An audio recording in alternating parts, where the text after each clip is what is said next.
All right, for any of you who thought maybe this could be it, maybe this finally could be the series for the Pirates to win, and coming into the series potentially against an equal team and in a off of a game that was a big moment for Pittsburgh this season, actually, from our last post-game show when Jerry DiPaolo joined me, and the Pirates got a comeback bottom of the ninth victory to stop the bleeding against the Twins. But no, it is another Sunday here on Pittsburgh Sports Live, which means it is another Pittsburgh Pirates post-game show, a Pirates edition of Pittsburgh Postgame here on PSL. And it means it is wrapping up another series loss and another series sweep, this one at the hands of the Detroit Tigers. I'm your host, as always, Mike Asti, and I'm going to be joined by a familiar face here on the PSL airwaves, my colleague Matt Gajtka, for this program. We're hoping to get some chatters here. I know we didn't get that many the last one because of the technical issues. Hopefully we get some here throughout this program. But nonetheless, I actually don't know if Matt and I need you guys because we have a lot to discuss. We're going to try to wrap up this whole series and then look ahead to the end of next week, I guess. I texted Matt before because we've had some unfortunate breaks here with some long Pirate games and having to cancel a few of these. That we're doing this come hell or high water because we're going to have a break and it's going to be a few days. So I wanted to get one of these in.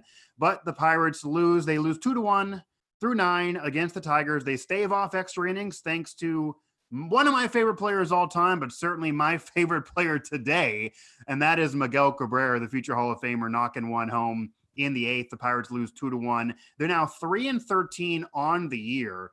And to really paint this picture, they've won 1 in their last 11, and this would be 11 in a row if it was not for the bottom of the ninth heroics to come back in that last one. Our last time here on the postgame show. So there's no more Penguin talk to preempt us. There's no more Penguin postgame shows to stop this bleeding for the PSL subscriber. It's going to be a lot of Pirate postgamers here until we get to if college football happens and then the NFL season and mixing in some Riverhounds. But Matt, what do you make of this one today? What do you kind of make of this series? Because it did appear, despite the Tigers going into it 500 and the Pirates still below 500, that this was a potential winnable series. We're going to look ahead to future series to see which one they maybe can land on. But the Tigers are still a rebuilding team. They have Cabrera, but it's not like he hits home runs every time he's up to bat. He didn't hit one today.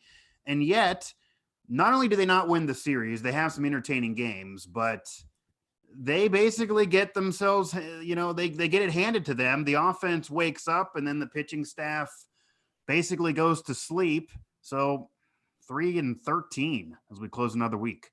Well, Mike, the state of this roster dictates that they should not be favored to win any series, I would say, from here on out. As envious as I am of Jerry DiPaolo's optimism from before the weekend, but you look at how thin this roster is, both hitting and pitching, and especially in the bullpen.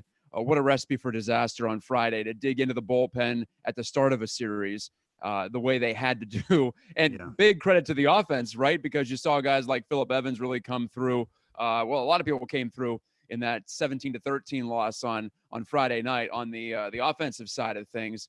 But after they got through that, after the bullpen still found a way to blow that one in extra innings, then it was pretty much a wasteland from there. Derek Holland gets raked yesterday, and I'm sure we'll get to that in the 3 up and 3 down segment here on Pittsburgh Postgame. But 4 home runs allowed in an inning for the first time in Pirates history, a franchise that's been around since 1887, and they make history in that way. Again, though, the lumber comes around on Saturday, and they still can't win that one. Today, a more run-of-the-mill 2-1 loss, except have you ever seen a pitcher throw a ball basically into the dugout, as Richard Rodriguez did, leading up to that at-bat by Miguel Cabrera? that you brought up. But to the point about maybe this being a winnable series and when can the Pirates expect to win a series the rest of this year, I was actually concerned about this one because the Tigers had been a hot-hitting team coming in. True. They had definitely been stroking it at the plate. Now, they had not necessarily been pitching it extremely well, but at the very least, they could hurt you with some of their younger players. And as you mentioned, Cabrera is still a viable entity into his late 30s. Yeah, and I actually cautioned Jerry that while he's thinking, oh, this could be a series the Pirates could win, I'm sure people on Detroit Talk Radio and people hosting any post-game shows for any Detroit media channels here in the new media age that we're living in, I'm sure they were thinking, well, we've been hitting well, but we're only 500, but we're going to Pittsburgh. We're going to snag a few. So that was the case. They're able to get well above 500 now. They're 7-5 on the year. The Pirates, as I said, 3-13. And I tweeted this actually during that last Penguin game when the Penguins were eliminated, that it's very, very rare. You have the Penguins and Pirates both playing on the same day, and the Pirates played legitimately the more entertaining game. They didn't win, but they certainly entertained the fans more with that thriller that you mentioned and kind of alluded to there, the 4 homers, but all the offense from Friday night. The Pirates lose another one here. They're now 3-13, 1 run off 6 hits. Hey, no errors for the Pirates defense, which has put up at least 1 error in most of these games this season. 2 runs off 4 hits for the Tigers. So they have a Hall of Famer. They have, I would say, a better roster, or at least performing better this year in terms of names on paper, but they didn't hit better. They actually had 2 less hits in this game. And regardless, the Pirates couldn't do it. So, Matt, I guess that I do want to kind of lead in here. We will take questions if we have them, and then we'll go into that 3 up, 3 down. But this is a team that obviously the offense woke up a little bit. Not today, but the offense woke up a little bit. You still have guys hitting 200 at best. Reynolds, who we'll get to later, he's going to be one of my downs. I'll certainly foreshadow that, as he is still struggling at the plate despite others finally picking it up a little bit. Eric Gonzalez with hits again today, as he's been that rare staple that's actually been a bright spot in the Pirates lineup. But what do you do with the staff? How do you configure the bullpen moving forward with the thinking you're trying to win some of these games? And maybe you could kind of take that into maybe you're not, because that's been a rumor throughout Twitter this past week. Obviously, no, I had to explain this to somebody, but I don't think anyone is going to accuse these players in terms of Josh Bell, especially with a contract year, and Reynolds, even someone struggling, to intentionally be throwing games. They want to play well. They're young. They want to win. They want their money for future contracts. But you look at some of the moves from this series, there's legitimate reason to ask, is this team and are these players being put in a position to win? And are maybe the guys at the top thinking, nope, we'd rather just see what we got in this guy and maybe not care about winning? Because you look at the staff, you look at Brault, he only gets through 2. Stratton goes 3. Rodriguez goes 2 at the back end of the bullpen. Then it's 1-1 before. And they're sprinkling in a lot of guys. They're not being able to get guys deep into games besides that Trevor Williams start earlier last week. The Tigers get somebody through 7. And it does bring up the point that, are they doing that NBA style tanking because they want that number 1 overall draft pick, figuring this is already a meaningless season? Maybe it'll be canceled anyway. We know what's happening early next week with the Cardinal series being scrapped, and they're just planning for the future already. We did talk a couple weeks ago where maybe when do you throw the white flag? Has the management thrown the white flag in still early August? I think that was the approach the whole time here, Mike. And I think the Pirates were spared in some ways by COVID-19 because they don't have to play 160 of these games. They can just play 60 of them, right, and, well, possibly lose about 45 of them at the current rate, or maybe even more. Yeah. I didn't think it'd be this bad. I'm not sure Ben Cherington and the Brain Trust thought it'd be this bad either, Derek Shelton included. But you look at the way that they're deploying playing time. You look at some of the guys who are getting opportunities just because the roster is that thin. Guys like Phillip Evans and Eric Gonzalez. Well, Evans no more because of the broken jaw, at least for the foreseeable future. Might be the rest of the year. But Eric Gonzalez, a player that Neil Huntington took a flyer on, suddenly he's looking like he might be an intriguing bat. So you play him. I don't have an issue with that. You got to give him some nice run here. This is actually, in a lot of ways, a perfect season for a team in the Pirates position. I would be pretty ticked if I were a team that was trying to peak for 2020. But in terms of, if you want to call it tanking, you want to call it putting winning secondary, at least in 2020, and trying to figure out how to win more in 2021 and beyond. I think this is the perfect year. So in a lot of ways, I don't think this is a depressing year at all for the Pirates. There's no fans in the stands anyway to watch it. If you don't have to say, well, I paid to watch good baseball. No, you didn't. You're watching from home this year too. So in a lot of ways, I appreciate the test tube mentality here for the Pirates. And it's going to be ugly at times. Even the Friday game, which was entertaining, that was also extremely ugly when the Pirates were unable to stop a meager, I don't want to call it a meager Tigers offense, but it's definitely a mediocre or an average Tigers offense in general, I would say, despite their fast start, unable to keep them from scoring 2 touchdowns and a field goal. So it's if you like results, if you're into being motivated by that, this is not the season for you.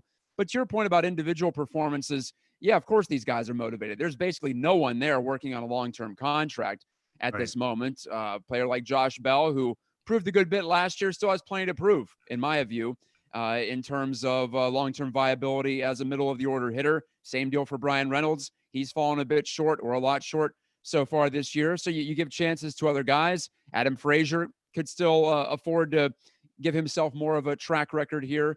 So you look at the lineup, there's plenty of guys like that. Cole Tucker's trying to prove himself too. Yeah. And in the rotation, there's no tie-on this year. Joe Musgrove's now out for at least one start, maybe a couple, as you get looks at guys like Chris Stratton. Chad Kuhl gets a chance to get back into there too.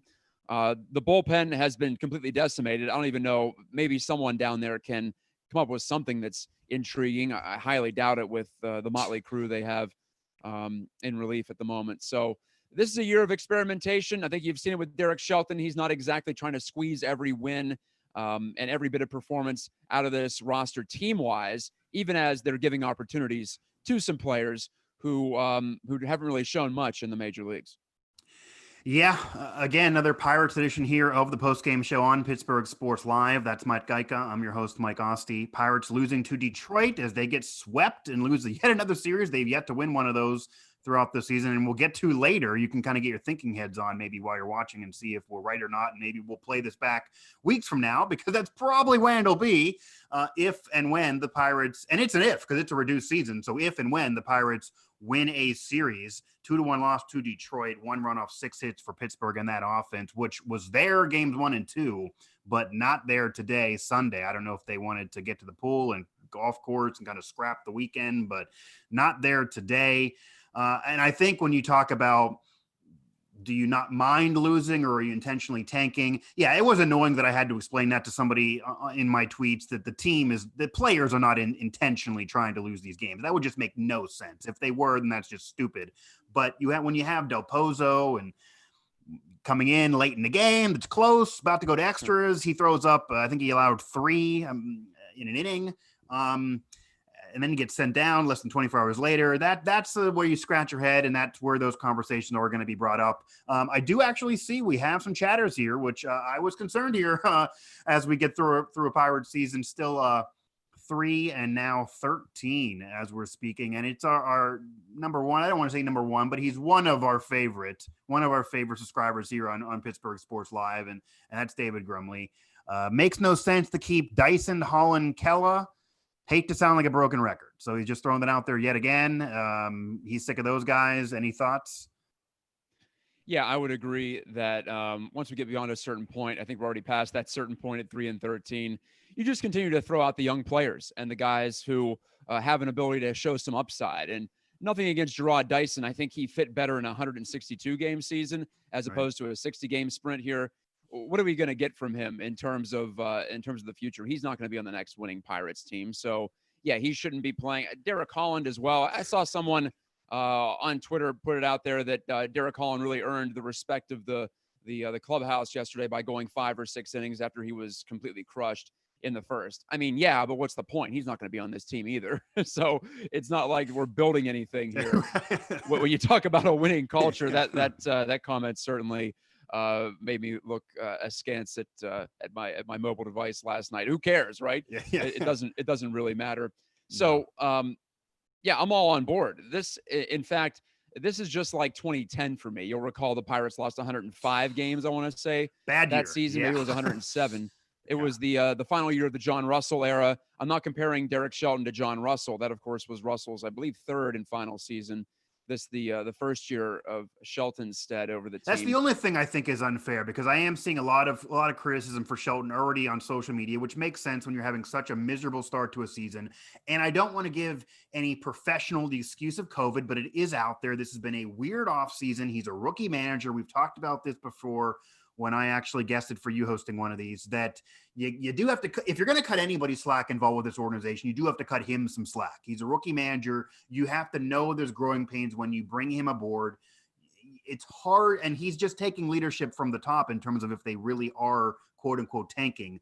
So to say you can already judge this man by 3.5 weeks of baseball at 3-13 with a roster that wasn't really ready to win anyway, with players that are playing below their normal standards, that are struggling and dealing with COVID-19 and a pretty reduced regular season and off season, that's a bit much for me. So I don't need to bash him if I'm going to bash anybody.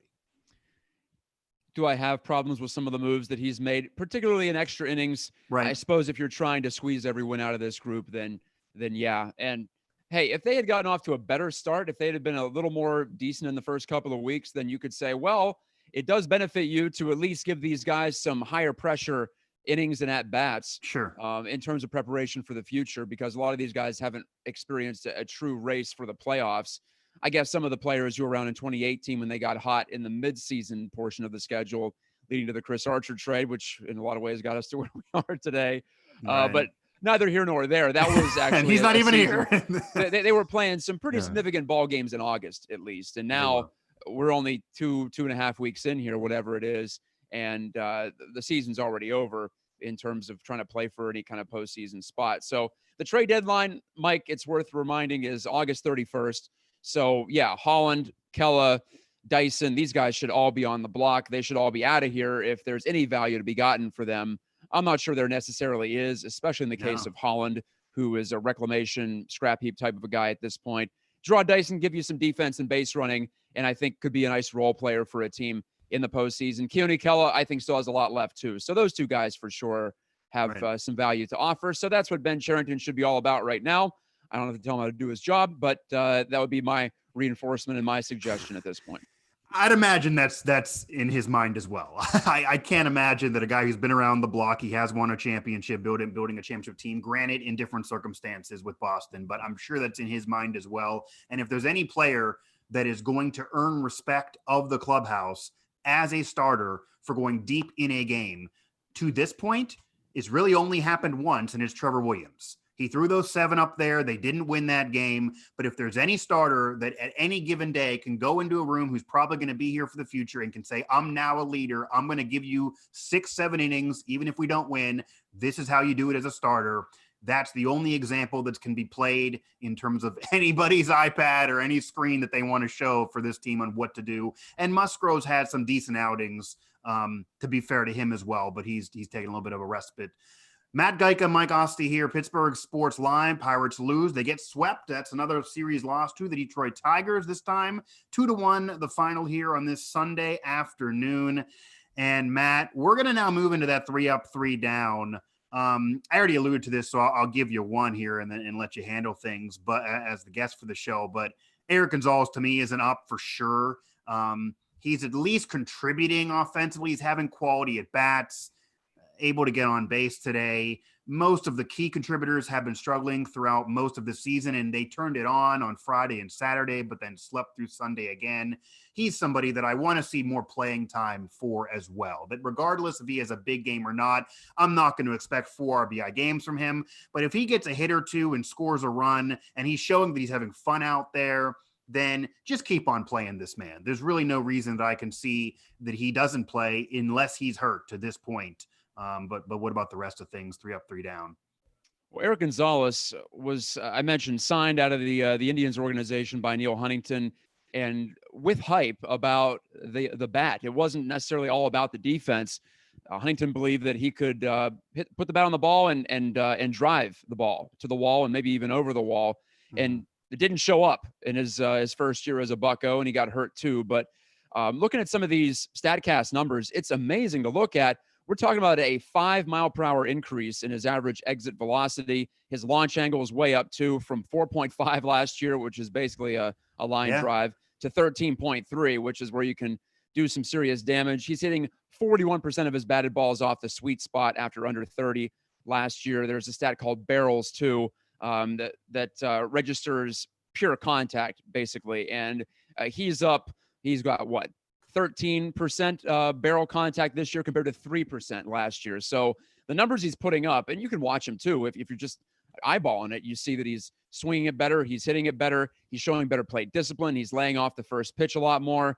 So I don't think this is a flash in the pan, at least not in terms of fluky results. Now, this could be just a guy on a hot streak, but at the same time, he is earning these results, honestly. So I love what I'm seeing from Eric Gonzalez. And the aforementioned defense still plays big time, too. So maybe the biggest bright spot right now is Gonzalez for the Pirates. I think it is, for sure. I think it is. Even in the game on Friday when everybody was hitting, he still had 4 hits. He still scored several. He had 6 RBI. He was hitting the most even when everyone else is hitting. So he's been consistent now for at least a week or so. I got to see more playing time out of him to just figure out what's going on. There's no reason not to with him hitting so well too. He actually gives you the best chance to win by being on the field right now as well.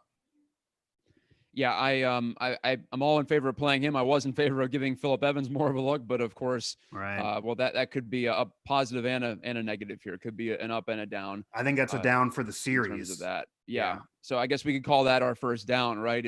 Evans just seemed to be getting into the groove, and that was pretty brutal yesterday to watch. The collision with Gregory Polanco, elbow to the jaw.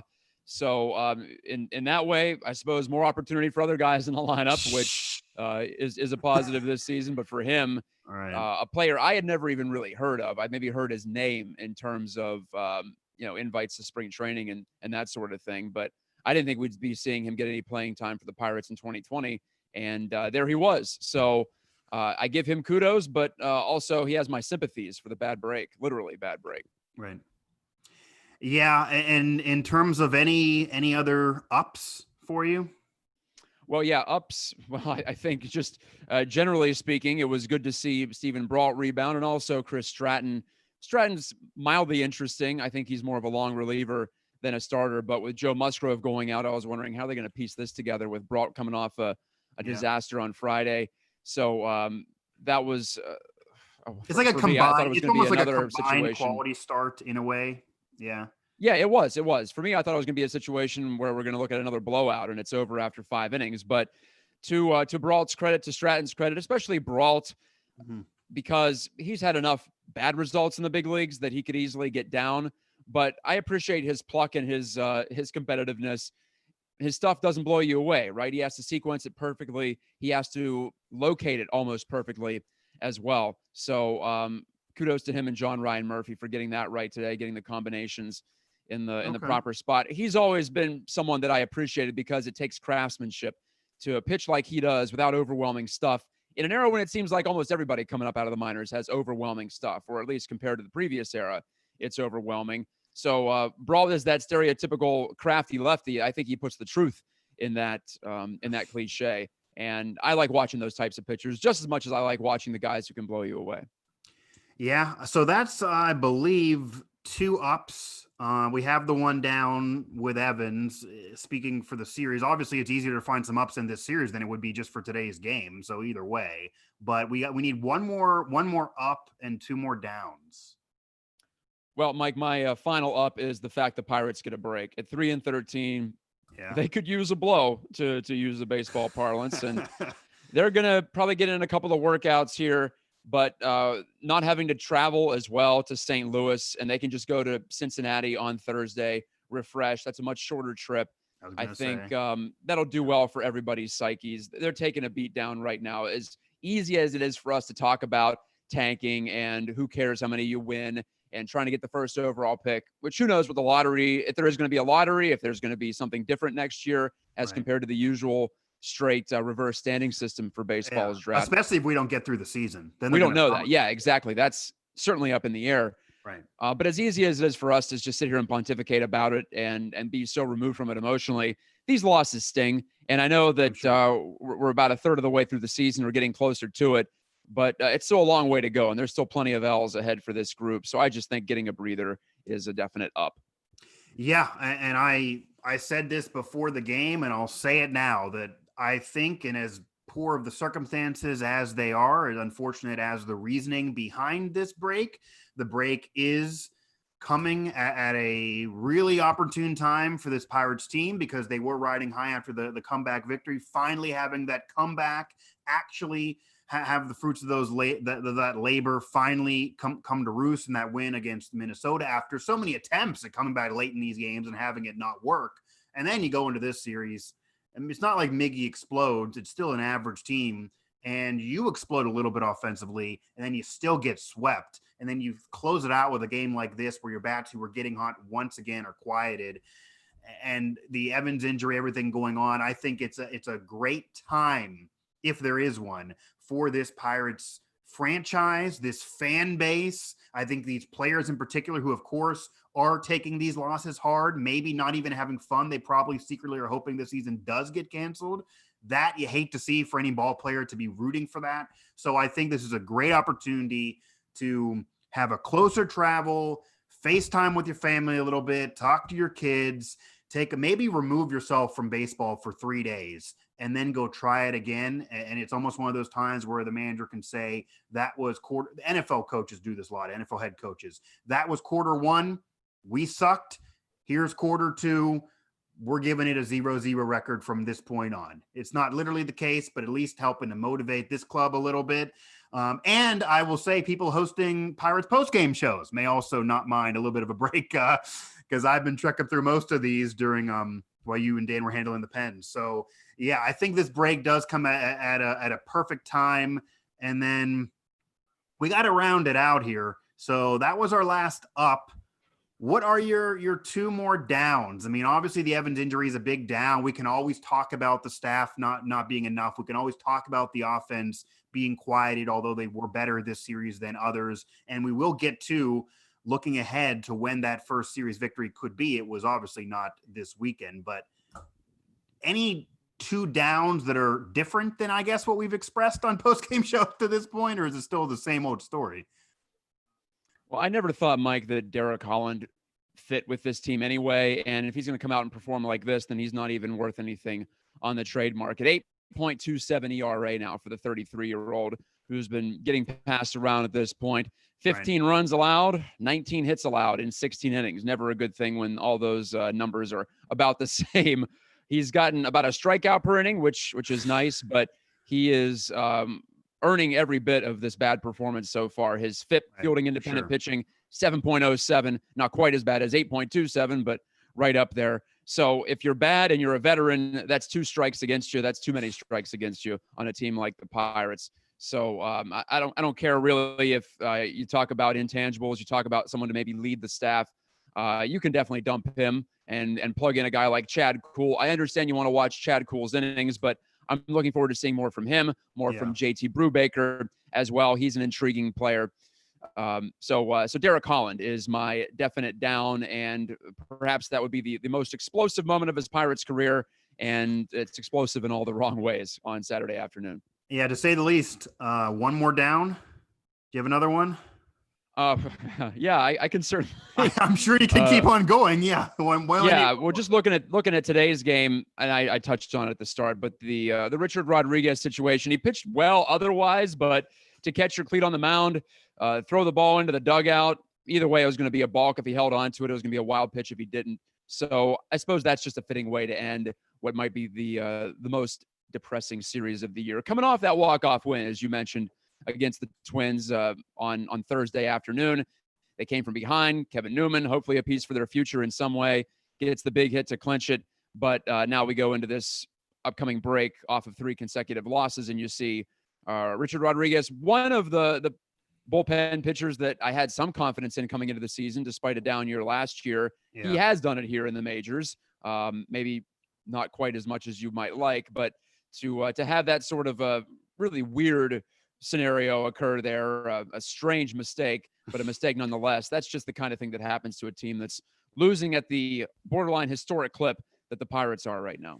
Yeah, and that's another thing, that this season is almost a blessing that it is a reduced schedule, because if they played 162 playing this way with this roster, understanding the drama of the offseason and all the injuries, this could be a record-setting, historically bad season for anyone in the history of baseball. This could be a 60-win team at the most. This could be less than 60 if they're playing like this. You could get into the 40 territory that the Tigers hit in the early 2000s. It really, really could be that bad. But because it's only a 60-game schedule, even if they'd only win 10 or 12 games, I don't think, fairly speaking, that anybody throughout history in the future is going to peg this as one of the worst teams of all time. They're going to say COVID, young, and they're going to give them a pass. So that's at least a benefit for this club moving forward. But yeah, it's almost coming at a solid time to have the break here. And we kind of close the chat off there. We appreciate David always joining us for the chats. Thanks, Dave. We're going to always going to try to do these lives when we can, especially the afternoon contests. But we understand there's a trek for us to even get through the mud of this Pirate season. So we don't expect much else from anybody else. We see people watching. That's kind of all I can ask for to this point. Again, Matt Gajtka, Mike Asti here on the Pirates edition of Pittsburgh Postgame on Pittsburgh Sports Live. Pittsburgh loses another series, and this one a sweep when maybe they thought they actually had a chance to win one, if not two of these. 1 run off 6 hits, the Tigers 2 off 4, including that game winner from the future Hall of Famer himself, Miguel Cabrera. And especially coming off of that game Thursday, because not only did you finally come back and get the win and do it in late game heroics, but Kevin Newman, who had been struggling, who is a part of the future, ends up getting the game winner, and you do it against a quality team in the Minnesota Twins. I'll be honest with you, I had an entire spreadsheet here. I had an entire script written out. I was preparing for the show, scrapped it, thrown in the garbage can because they end up winning that a second before we went on air. And I was happy to see that at least to be able to get a victory here for the Pirates, but not the case. Now, looking ahead, Matt, we don't have the next series. The Cardinal series is not happening. That's because of the pandemic, and that's something that has plagued the Cardinal franchise this season, where I've actually seen some conversation that the Cardinals may try to contact the commissioner's office and just quit their season because they can't get through a week of baseball. What's the point? But regardless of what happens with them, the Pirates get a break because of the Cardinals' issues. So they will kick back into action on Thursday of next week, so late next week, against the Cincinnati Reds, who coming into the year, they're a very similar franchise, similar market size, similar level of success over the last decade or so, but more talented, and they've been playing better. Then you have Cleveland. Then you have Milwaukee. You're going to keep on moving, and the schedule does not get any easier. Will the Pirates get a series win? When will it be? How long in the future could it be? And which series coming up could you maybe point to and say, hey, it's not going to happen through August probably, especially with that longer one against the Reds and then quality teams after, even the White Sox. But maybe it could happen here. I don't know. You feel like if you're going to put Vegas odds, they're going to at least get one before the season closes out, even in a reduced schedule. But when will they finally win a series? And how far in the future is that realistically going to happen for this Pirates team that now is 3-13, 1 win in their last 11? And if it was not for that comeback winner against the Twins, they will have lost 11 in a row, which is just outstandingly bad no matter what type of season it is. Don't forget they had another win on the opening weekend or the second weekend of the season where they could have lost all these games for sure. They came from behind. There's only like one solid win out of the three. Yeah, that was the Mitch Keller start at St. Louis on the opening weekend. So right. That puts it in perspective a little bit additionally for you if you're looking for something more to be depressed about. That's what we like to do here on the show. Anyway, well, getting to your question, I don't think that the White Sox are better than the Pirates materially, but there's a series in Chicago coming up, a 2-game set in a couple of weeks' time. I don't think they're going to win both on the road. You asked me which series would they be likely to win, or would you pick them to win? To win it, they have to win both and sweep it. I don't think that's going to happen. They're at the Brewers after that. Nope, that's not going to happen. You go into September, 3 versus the Cubs. I don't think so. 3 versus the Reds at home. Maybe, even though we're talking about the Reds being disappointing, they're still 4.5 games better than the Pirates. That's right. Yeah. Same thing with the Tigers. People were saying, well, that's not a great team. They're going to be able to win that series. Well, the Tigers are 7-5. They're disappointing, but they're better than Pittsburgh. They're rebuilding, but they're better than Pittsburgh. Realistically, I could say, no, they're not going to win a series the rest of the year. But you know what? The second week of September has some promise. 2 against the White Sox at home on the 8th and the 9th. And then the Royals come to visit the 11th through the 13th. The Royals aren't going anywhere this year. So I think if that's going to happen, if the Pirates are going to get a series win before the end of the season, Boy, that sounds weird to say because it feels like we just started, but it's going to be that week, I believe. It'll be White Sox or it'll be the Royals, second week of September. That probably Final is answer. that okay, yeah, for a face-off type scenario. Final answer there, as I also told David. We got a lot of content coming up here, so I don't know if the face-off show is going to be a priority, but we're happy that some of you guys like those throughout the channel here when we didn't have sports to be able to put up. We have a lot going on here to this point now, still wrapping up Penguin season, maybe looking ahead to what happens in the draft lottery. And if that goes a certain way, then a lot of conversation coming out of that, as maybe controversial as that could be. If there's college football, if there's college athletics at all, Pittsburgh Sports Now, the mothership, WV Sports Now, two of the hottest sites that get the most action, really, when you look at the numbers. Those two sites are going to be revving up those engines, and really still are, but it's still a major question mark if those are going to occur. Then, of course, the NFL season, which seems like that's happening and going full steam for the Pittsburgh Steelers. So I'll definitely take you through that one with tons of content that I've been putting up. So you'll see some highlight reels and some action, what's going on at camp right now on PSL. Matt, I think that's going to do it for this one. Yeah, the Pirates lose again, 3-13 now on the year. They get swept in a series. I'd imagine that Royal Series would be that first opportunity for a series win. But just to keep up, just to be on brand with my career, I'll just go out there and say they're not going to win a series all season. It's a reduced schedule. The Royals at least have some bats to talk about. The White Sox have a young star to be able to watch and be entertained by. True. The Pirates, you have Josh Bell, you have Reynolds, but even if they turn it on, their final season spreads are going to still be pretty putrid at this point with not many games left. So I don't know. And Bell has been struggling since the end of last year. So maybe that's carrying over more than some of these stars on these other teams that are at least consistently hitting, even if the team doesn't win. So I don't know. I'm going to say they're not going to win a series. Matt pointed the word one as a possibility. I'm not going to say that you're predicting it, though, and throw you what I did to Jerry DePaula, because I think that's going to be rough. They do lose this series to Detroit, getting swept again. And as Matt alluded to, quite honestly, this could be a 1-15 team. And no, this is not the National Football League.